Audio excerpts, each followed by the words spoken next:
ডিব্ৰুগড় জিলা চাহ মৰ্চাৰ সমিতিৰ উদ্যোগত সভাপতি খগেন ৰাজুৱাৰ ডাঙৰীয়াৰ লগতে তেখেতৰ সতীৰ্থসকলৰ প্ৰচেষ্টাত আজি ডিব্ৰুগড় জিলাৰ অন্তৰ্গত সকলো মণ্ডলৰ কাৰ্যকৰ্তাসকলক লৈ এইখন সভা আয়োজন কৰা হৈছে আৰু এইখন সভাত বিশেষভাৱে গুৰুত্বপূৰ্ণ ভূমিকা পালন কৰিছে আমাৰ ভাৰতীয় জনতা পাৰ্টি ডিব্ৰুগড় জিলা সমিতিৰ মাননীয় সভাপতি উজ্জ্বল কাশ্যপ ডাঙৰীয়া। লগতে এই সভাত মূল ব্যক্তি হিচাপে উপস্থিত আছে সমগ্ৰ অসমৰে ভাৰতীয় জনতা পাৰ্টি চাহ মৰ্চাৰ ৰাজ্যিক সমিতি আমাৰ একালৰ প্ৰাক্তন আটচাৰ বিষয়ববীয়া দুলেন নায়ক ডাঙৰীয়া। মই তেখেতসকলক সকলোকে ধন্যবাদ জনাইছোঁ আৰু আমি একেলগে মিলি আগন্তুক দিনত প্ৰধানমন্ত্ৰী নৰেন্দ্ৰ মোদী ডাঙৰীয়াৰ যি লক্ষ্য বিকশিত ভাৰত বিকশিত ভাৰত সেইখন ভাৰত নিৰ্মাণ কৰাৰ লক্ষ্যৰে আমি এইবাৰ নিৰ্বাচনত কাম কৰিম আৰু প্ৰতিটো জাতি জনগোষ্ঠীৰ সমন্বয়ৰ বাবে দৃঢ়তাৰে কাম কৰি যাম। যোৱা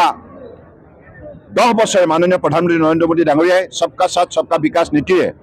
ভাৰতবৰ্ষৰ সকলো জাতি জনগোষ্ঠীৰ হৈ সমদৃষ্টি ৰাখি সমন্বয়ৰ বাবে কাম কৰিলে আৰু সেই ধৰণে সকলো জনগোষ্ঠীৰ লগতে আমাৰ চাহ শ্ৰমিক ৰাইজৰ বাবেও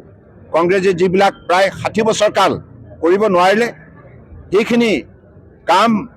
উন্নয়নমূলক কাম মাননীয় প্ৰধানমন্ত্ৰী নৰেন্দ্ৰ মোদী ডাঙৰীয়াৰ নিৰ্দেশত অসম চৰকাৰে অসমৰ ৰাইজৰ সহযোগত চাহ শ্ৰমিক ৰাইজৰ সহযোগত দৃঢ়তাৰে কৰিবলৈ সক্ষম হ'ল। সেইকাৰণে আজিৰ তাৰিখত অসমৰ গাঁও হওক চাহ বাগিচা হওক চহৰ হওক পাহাৰ হওক ভৈয়াম হওক সকলো অঞ্চলতে আজি উন্নয়ন সম্ভৱ হৈছে আৰু প্ৰতিটো জনগোষ্ঠীৰ মনোবল বৃদ্ধি পাইছে আৰু প্ৰতিটো জনগোষ্ঠী আজি সামাজিক ন্যায় সামাজিক মৰ্যাদা সামাজিক নিৰাপত্তা আৰু অৰ্থনৈতিক উন্নয়নৰ ক্ষেত্ৰত সুন্দৰ সুযোগ লাভ কৰিছে আৰু সকলোৱে সন্মান সহকাৰে জীয়াই থকাৰ অধিকাৰ ভোগ কৰিছে। গতিকে মোৰ দৃঢ় বিশ্বাস এইবাৰ নিৰ্বাচনতো পূৰ্বৰ দৰে আমাৰ ডিব্ৰুগড় লোকসভা সমষ্টিৰ গাঁও চাহ বাগিচা উভয়তে চহৰ সকলো ঠাইতে ৰাইজে উন্নয়নৰ স্বাৰ্থত অসমৰ ভৱিষ্যত শক্তিশালী কৰাৰ স্বাৰ্থত প্ৰতিটো জনগোষ্ঠীক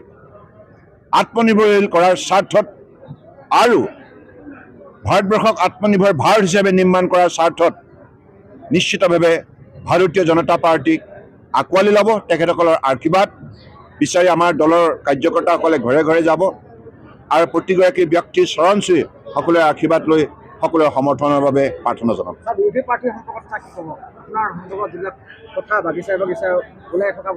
যিমানেই বিৰোধী অপপ্ৰচাৰ নকৰক কিয় চাহ বাগিচা চাহ শ্ৰমিক ৰাইজ তেখেতসকল সজাগ আৰু সচেতন, ৰাজনৈতিকভাৱে সজাগ আৰু সচেতন, সামাজিকভাৱে সজাগ আৰু সচেতন।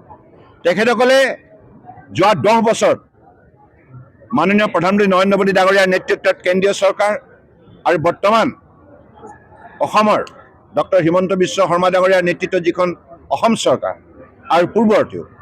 এই অভাজনৰ নেতৃত্বত যি অসম চৰকাৰ চলিছিল আমি যিবিলাক কাম চাহ শ্ৰমিক ৰাইজৰ উন্নয়নৰ বাবে কৰিলোঁ এই কথাবিলাক প্ৰতিগৰাকী চাহ শ্ৰমিক ৰাইজৰ মনত আছে। তেখেতসকলক কেতিয়াও বিৰোধীয়ে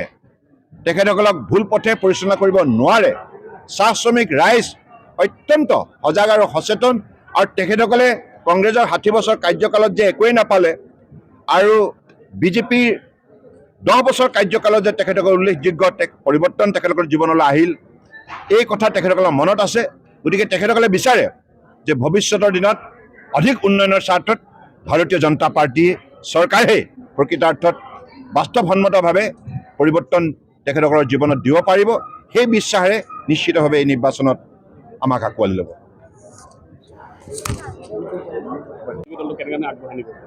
নাই এইটো ঠিকে আছে। আমাৰ ভাৰতীয় জনতা পাৰ্টিৰ হয়তো যিখিনি আমাৰ আঁচনি আছে বা যিখিনি আমাৰ আজি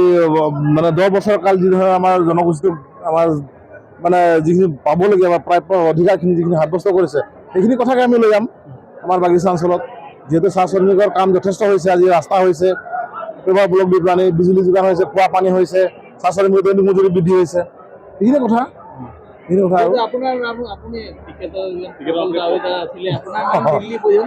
হয় হয় মোৰ কেনেধৰণে আপুনি হয় মই একচুৱেলি মই নাগৰিকত্ব অধিকাৰ হিচাপে যিখিনি মানে গণতন্ত্ৰৰ যিখিনি ৰাজনৈতিক অধিকাৰ হিচাপে ধৰি লওক এটা চবৰে এটা থাকে ধৰি ইচ্ছা থাকে সেই হিচাপত মই আগবাঢ়ি আহিছিলোঁ আৰু মই আবেদন কৰিছিলোঁ সেই হিচাপত মোৰ নামটো মোৰ গৈছে দিল্লীলৈকে যথেষ্টখিনি আগবাঢ়িছে চৰ্চা হৈছে কিন্তু কিবা কাৰণত ধৰি লওক নহয় এইটো চৰকাৰে পাইছে তেখেতে জ্যেষ্ঠ মানুহ এজন ভাল তেখেতে পাইছে আমি তেখেতক মই ধন্যবাদ জ্ঞাপন আগবঢ়াই লৈ যাব কেনেকৈ হয় হয় হা আপুনি কেনেধৰণে আগবঢ়াই নিব আগন্তক মই সহায় কৰিব মই যিটো আজি দেখিছে আপোনালোকে মই লগতে আছোঁ সভাত আমি এনেধৰণে আমি সহযোগ কৰিম আৰু সভা সমিতিবিলাকত আগবঢ়াই লৈ যাম আৰু তেখেতক ঠিক আছে কিমান পৰত আপোনালোকে বা জয়যুক্ত পাব আমাৰতো এইবাৰ 4 লাখ টাৰ্গেট কৈছে এতিয়া বেছি হ'ব পাৰে কাৰণ আমাৰ তাত এতিয়া আমাৰ গোটেই জকা অঞ্চলটো এতিয়া বিজেপিয়ে হৈ আছে কেনেকুৱা ধৰণে আপোনাৰ বাগানত প্ৰচাৰ চলাইছে আমি আঁচনিবিলাকৰে প্ৰচাৰ চলাই আছোঁ আৰু যি সুবিধা দিছে চৰকাৰে এতিয়া গোটেইখিনি সুবিধা আমাৰ বিজেপি চৰকাৰে দি আছে সেইবিলাকে প্ৰচাৰ আমি চলাই আছোঁ মানুহখিনি কেনেকুৱা জনসাধাৰণৰ কেনেকুৱা ধৰণৰ সহায় পাইছে আপোনালোকে ভালে পাইছোঁ